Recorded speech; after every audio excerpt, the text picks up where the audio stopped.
Q&A. I'd like to thank the Chick-fil-A Peach Bowl for giving us an outstanding week, giving us our time to prepare, giving us great facilities, great food, made us feel at home, great hospitality, but they also understood this is a playoff game, and they gave us all the time that we needed to prepare. I'd like to thank our football team for working so hard. Also, Coach Ensminger. There was a tragedy that happened in Coach Ensminger's family today. I was the one that had to tell Coach, and here's what I told him. I told him what happened, and here's what he said. Coach, we're going to get through this. And obviously he was distraught, but he called a great game today, so just goes to show you the integrity and the grit and character of the men on our football team. Really proud of these two young men on the side of me. They're great players, they're great teammates. What a tremendous job. I thought we played, for about 3 quarters, we played a complete game, and give Oklahoma credit. They have some great athletes. Coach Riley's a great coach, and they've had a lot of success. All right, thank you, Coach. All right, we'll open up questions. Raise your hand. We'll get you a microphone, please. All right, we'll start right here, second row. Larry Holder with The Athletic. Joe, describe kind of what you were thinking on when you did the scramble and you kind of made the heave to Terrace Marshall, and it was seemingly really similar to what you did here three weeks ago. I trust my guys. I trust them enough to throw 50-50 balls up to them, and they're going to go make a play for me. So I got great people around me, and that's why we've been so successful. We have trust in each other. Okay, right here. You told me, Michael Cobble, WBRZ TV in Baton Rouge, earlier in the week you said that you're able to identify the defenses very quick. How quickly did you realize that what you guys have prepped for this game was going to be successful? First series when we scored a touchdown. No, we go into every game thinking nobody can stop us, and that's the way we think. We think we need to score every time we touch the ball, and if we don't, then we're still kind of chasing that perfect game. It's always something to get better at, and today was a lot of fun, but still room to improve. Okay, right over here. Matt Moscona, ESPN Baton Rouge. Joe, you and Justin, you guys both set a lot of records today. Are you aware of them? Do any of them mean any more than others? They handed us a whole sheet of all the records y'all set today. January 13th is the record we're worried about.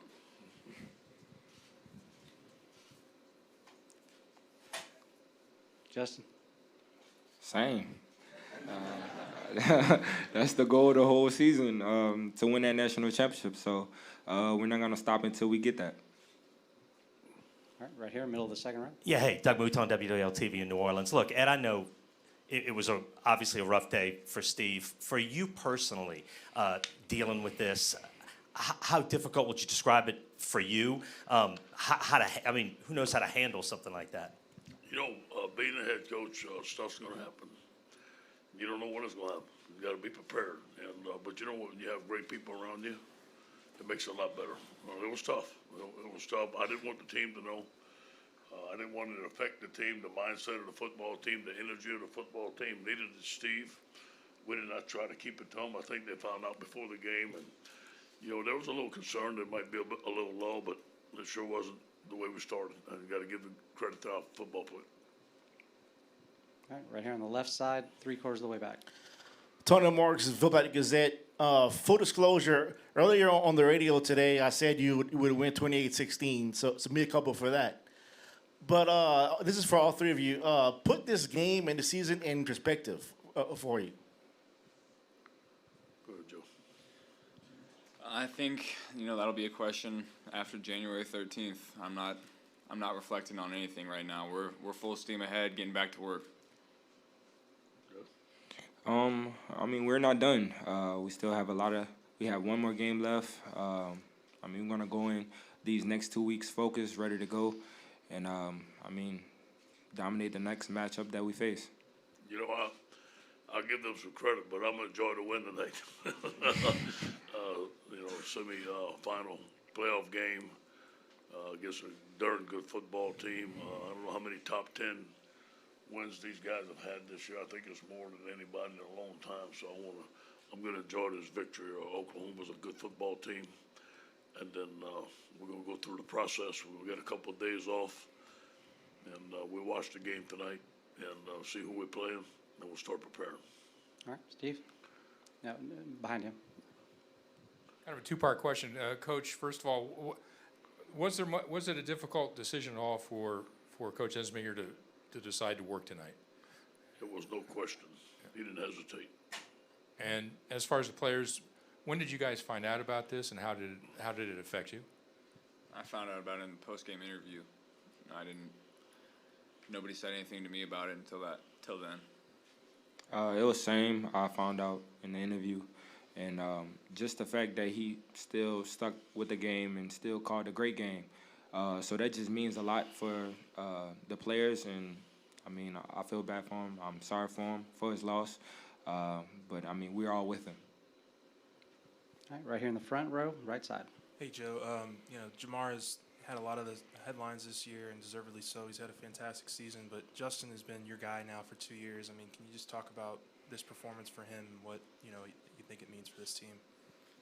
I think he'll be the first to tell you that he could have had 2 more touchdowns, but I missed him on down the sideline and on the right one. He made sure to let me know that one on the sideline.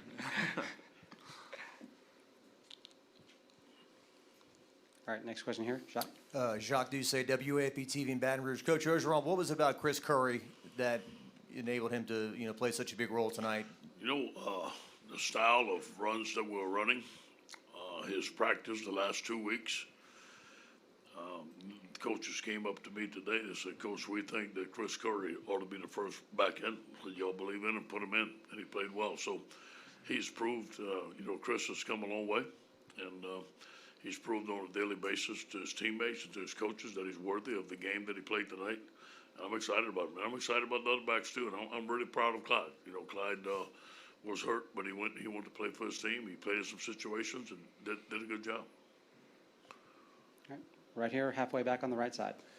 Ed, can you update Damian Lewis and Terrace Marshall, who left the game? Yeah, Damon is gonna. Somebody hit his ankle on the side, and he's gonna be out for a little bit. I don't know the severity of it yet. Terrence, I think, is gonna be sore for a little bit. Should be fine. Dito's the one that I don't know if he's gonna be able to practice in a week or so. We'll see. All right, all right, Barrett. Ed Barrett, Salee, CBS Sports HQ. You always make a point to say that this is for the state of Louisiana in your post-game press conferences. Now you're going to the national championship game in the state of Louisiana. Just what does that mean to you? Great story. Obviously it's going to be a great day. It's going to be a purple and gold crowd in that Superdome. The state of Louisiana is going to be on fire. But all those things doesn't win the football game for you. We have to prepare. We have to study. We have to be ready to play our best football game. Obviously, when you're playing a national championship game, you'll be playing a very, very good football team. So all those things on the perimeter are nice. It's just like in a fight when you get hit with the first punch, all that stuff goes out the window, and you got to play football. So we're going to prepare, wherever it may be, and obviously we feel that's going to be an advantage playing at home, and we love that it is at home, but that's not going to win the game for you. All right, right behind Gary. Yeah, this is for Joe. Gary McKillips, AP Radio. You had that huge lead going into the second half, and I'm just wondering, what did that do to you? Did you kind of take your foot off the gas or something? I mean, you still did well, but nothing like the first half. No, we didn't take the foot off the gas. We went into halftime, said it was 0-0, and we came out and scored on the first possession, and then missed a field goal the second possession. So we were moving the ball, and I think those are my last 2 series, I believe. Did LSU adjust? They were doing exactly what they were doing in the first half. We were still moving the ball, still scoring points. All right, right here in the front. Dick Cox with Cox Sports Broadcasting and Lindy Sports. This is for Joe and for Justin. When the game plan is clicking like that, what's going through your mind? Anxious to get back out on the field, or what are you thinking when it seems like everything's working? Yeah, let's get back out there on the field and keep executing. I'm just thinking about my read keys and what I have to do each individual play. So I'm hoping that obviously I'm hoping the defense gets stops every time, but every game I'm just going through read keys, going through what my coaches want on each particular play call and try to execute the best of my ability. Marty Smith, ESPN. Congratulations, gentlemen. Coach, when and how did you learn about the plane accident, and how do you process that information to be able to disseminate that to Coach Ensminger? You know, it's funny, Derek Bonamsky and I was writing, we have a coaches meeting at 12:30, and we had finished walkthrough at 11:30, so I was kind of writing down the things and the game plan stuff that we're going to discuss. And I looked at Derek, and I said, Derek, you know what? You know, thank God we've gone through the whole week without any incidents. Usually you go to a bowl, something happens. You know, none of our guys were tested or suspended for anything. Nobody missed curfew. It was almost a perfect week. Then he got the text, and I had to go find Steve, and then I told him. About 12:30.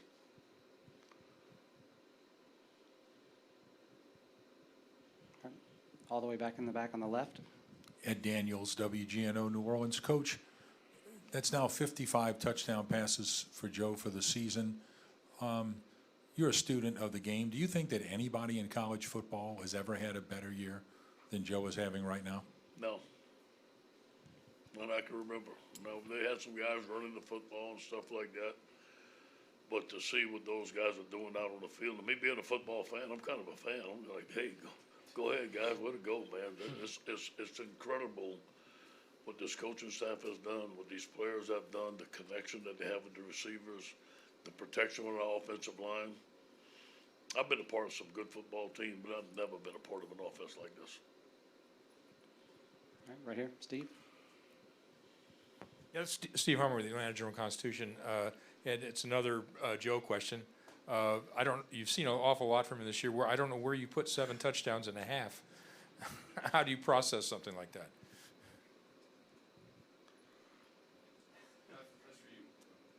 Me? You know, I felt that we were going to do very, very well. And I felt against Oklahoma, in order for us to get ahead, we had to score every possession.